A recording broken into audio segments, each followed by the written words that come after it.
From Insecure making Quadeca an internet sensation, to Lasagna helping PewDiePie unite the YouTube community. Here are 8 times a diss track determined a creator's reputation, starting with Bella the Wolf, who attempted to save her career with Not Like Bella. Hey, Bella on the beat, ho, pack, got you a free coat and a pedo, steak sex, put him on the grill, feel like he broke. This song was targeted at YouTubers Steak and Pack God, who exposed her questionable actions, including lying about Technoblade. Why are you lying and saying that Technoblade is racist and making up fake tweets about him? Do you have something to say about that? He's a racist. And leaking a 10-year-old kid's number on her Discord. Since then, Miles has gotten over 500 text messages, over 200 phone calls and voicemails that we've had to deal with. Today, I checked his phone while he was at school, and there was voicemails and text messages saying the N-word. The worst mistake Bella made, however, was when she messed with YouTuber Steak.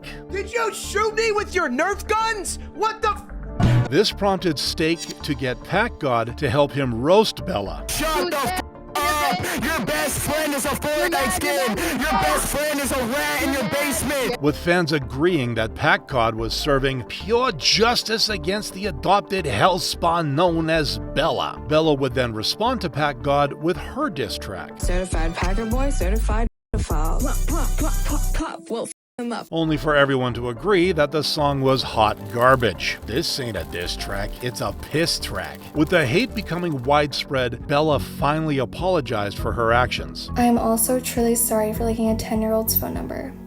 This was a serious violation of privacy and safety, and I recognize the potential harm it has caused. The overwhelming majority, however, didn't accept her apology, and with her next videos getting massively disliked and flooded with hate comments, Bella's reputation was over for good. Unlike Pack God, whose response to Bella the Wolf's allegations was in the form of Wolfpack. You should be grateful that I'm giving you the chance to get obliterated by my hands. Fire spreading down your pants. Lying about me on your channel till you're 47, mentally a challenge. Hate in the air. Mama can't even say that she loves your back. Another soul in my pack. But Bella wasn't the only one Pack God dissed, because just a year prior, 50 leads you using everybody's work to get your fame. You a rubbish, why you always lying, fake and playing games. Made it living, corrupting millions of children in their brains. Trying to sue your husband, but we know that you gon' lose that case. referring to SS Sniper Wolf, who was not only in a legal dispute with her ex-husband, but also allegedly.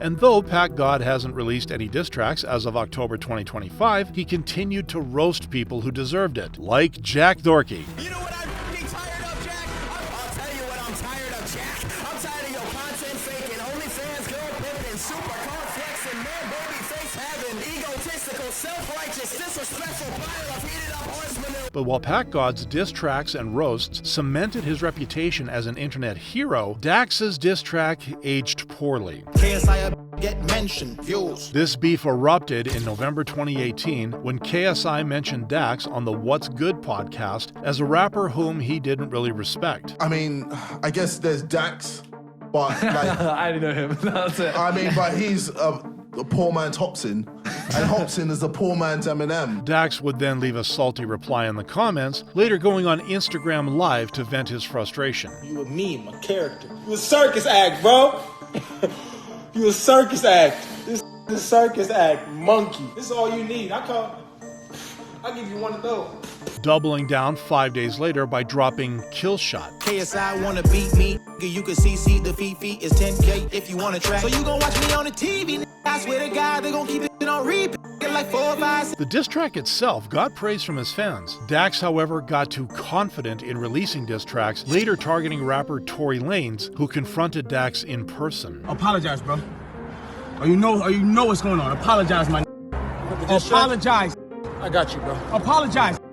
Say sorry. My bad for the Say diss track, sorry. G. Sorry, G. All right, bet. Resulting in Dax getting destroyed in comments. While the original diss track aimed at KSI could have sparked something bigger for his career, Dax eventually became known as the corny rapper. Unlike Quadeca, whose career skyrocketed shortly after KSI roasted his ability. I feel like Quadeca thinks he's sicker than he actually is. I think but when he he struggles to actually make when he songs, yeah. starts making original music, it's like stop. Despite not being as well known at the time, Quadeca's fans stood up for him, and Quadeca proved his technical ability credibility 6 days later when he released Insecure. I'm actually really gonna get into the fans, but I never understand why you really wanna ban me. Yes, man, acting like a fan, but he keep you in a bubble that you living like Sandy. Not only was Quadeca's production value unlike anything KSI had come up against, but his lyrics cut deep.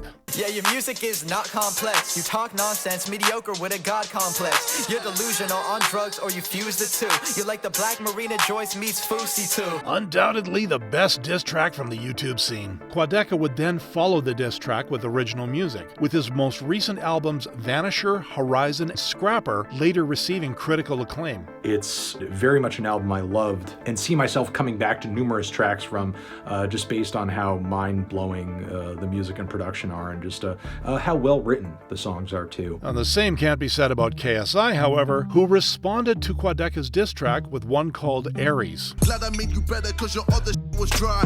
Had to make you wait cause I'm always uplifting. Scorning with your size, maybe try some weight lifting. Now, despite the song having a high production value, the lyrics just didn't compete with Quadeca's. People die when I pray, people lie when I slay. Jack of all trades and I master the all as I win. Bring out the Perry and prove I'm a king. And some fans noticed how the track just proved Quadeca's point. It's quite funny that this is named Aries after Quadeca said you had a god complex. Nevertheless, KSI pushed on with his music career, eventually dropping Thick of It, which had reactions he didn't expect. The thing is, the song isn't bad. I don't know why people take... Oh man, this is...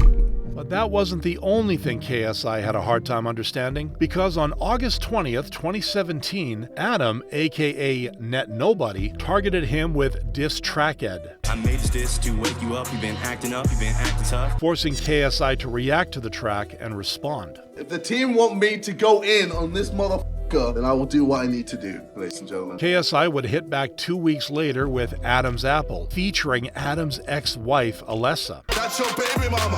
Flew her over just to end the saga. KSI, I'm the king of drama. Karma, kicking down like Sparta. But while KSI thought that would end their feud, Adam dropped Bend the Knee, revealing the whole thing was never about clout, but about gaining custody of his son. Just debate was the line in the leak. A man thought it was him because he has tits. A man is now savior in a lawsuit.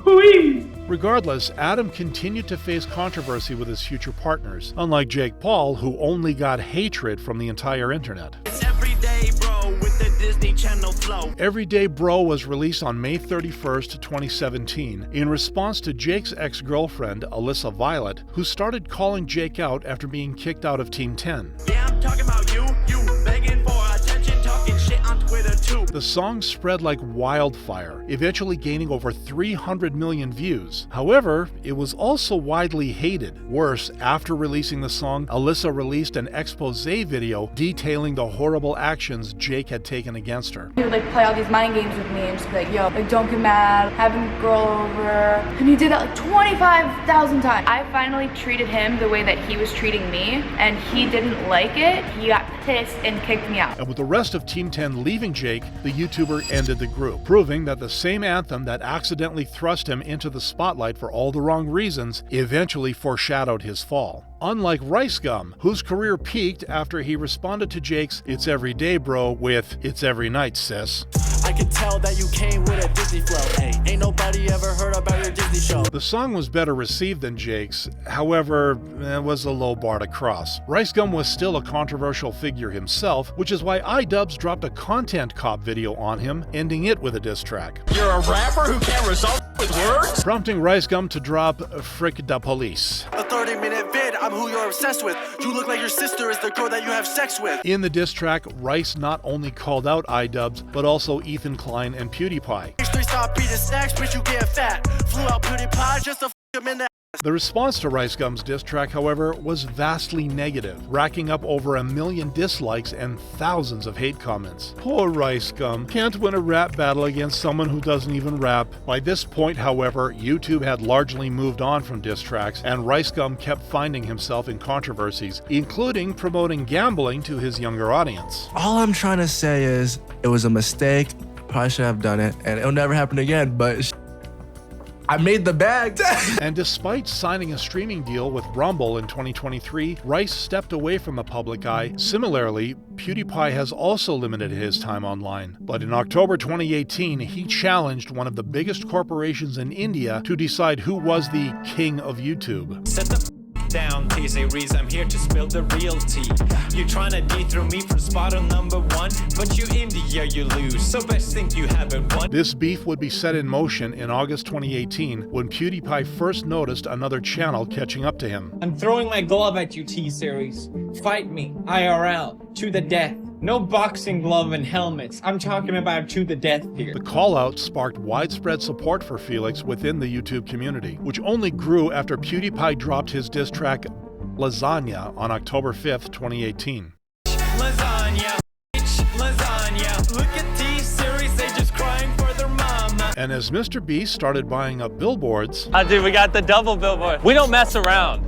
T-Series, it's game in for you. And YouTubers around the world were calling for PewDiePie to retain his spot. Where you can subscribe to PewDiePie. Do your part. This isn't just about you. Felix had a global revolution with millions behind him. The trend, however, went too far. The Christchurch shooter said, subscribe to PewDiePie. To have my name associated with something so unspeakably vile has affected me in more ways than I let shown. Showing that PewDiePie wasn't afraid to take accountability for his actions. But that wasn't the only time PewDiePie's attitude shone. Because when T-Series eventually overtook him, he released congratulations. Incredible job! I know we had our differences, but today, I just want to tell you. Hey, congratulations, it's a celebration. Not as a diss track, but as a way to call an end to the beef. Regardless, Lasagna cemented PewDiePie's legacy as the one and only person who united the entirety of YouTube behind a single cause.